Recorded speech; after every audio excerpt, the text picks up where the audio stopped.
Once upon a time, Tolkien's Lord of the Rings crossed over with the works of C.S. Lewis. No matter how much time passes, the Lord of the Rings continues to be loved by many. Likewise, the Chronicles of Narnia retains faithful readers who plod through the series each year. What might surprise some casual fans of both high fantasy tales, but will certainly not be news to any diehards out there, is that authors J.R.R. Tolkien and C.S. Lewis were longtime friends. Tolkien was influential in Lewis' conversion to Christianity, and the pair often discussed stories at length. As members of the Inklings, they read their own material to each other, often receiving notes and feedback. Consequently, there was plenty of crossover in terms of theme between their respective works. However, on one particular occasion, that crossover went far beyond theme itself. C.S. Lewis referenced Numenor in his iconic Ransom trilogy.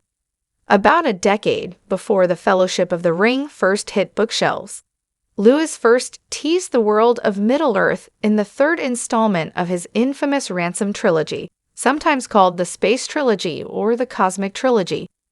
Titled That Hideous Strength, the 1945 novel is a modern fairy tale and a dystopian thriller filled with plenty of science fiction and fantasy elements that offer a unique supernatural bent. Unlike the other novels in Lewis' Ransom series, the final installment takes place on Earth rather than on another planet. Out of the Silent Planet is set on Mars, while Perelandra takes place on Venus.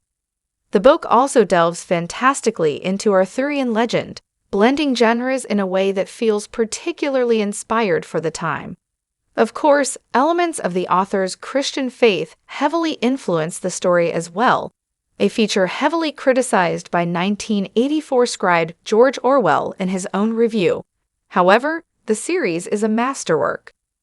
In That Hideous Strength, during the heat of the earthly conflict with the demonic National Institute of Coordinated Experiments, Nice, the wizard Merlin, yes, that Merlin, evokes the name of the fallen realm of Numenor.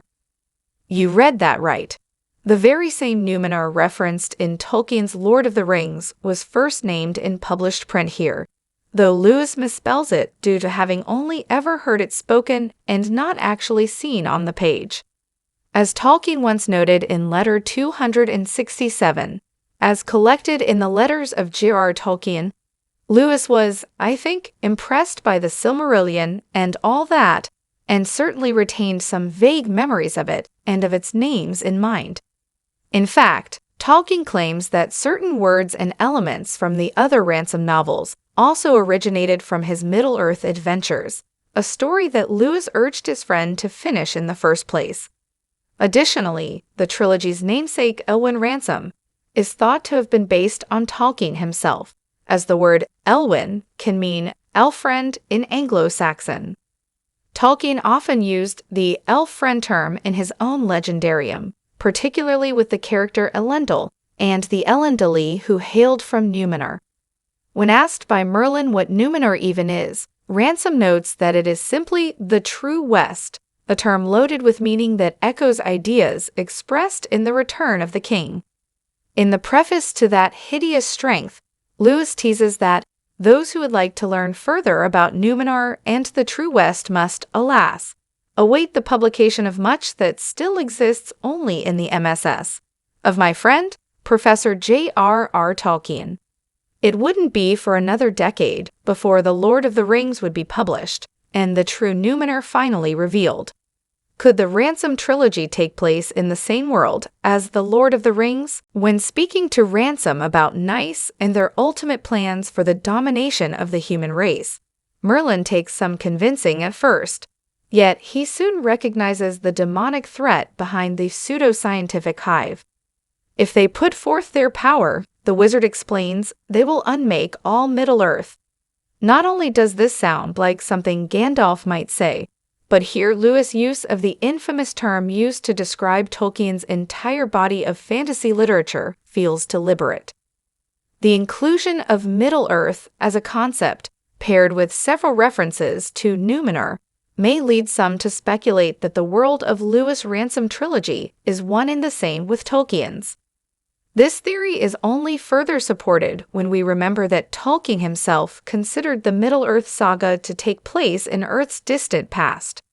In letter 165, the professor notes that, though I have not attempted to relate the shape of the mountains and land masses to what geologists may say or surmise about the nearer past, imaginatively this history is supposed to take place in a period of the actual old world of this planet.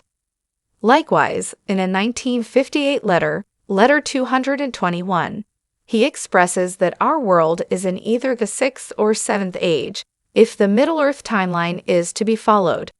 It's clear that, in his view, there was always meant to be a loose connection between our reality and the world of hobbits in the One Ring.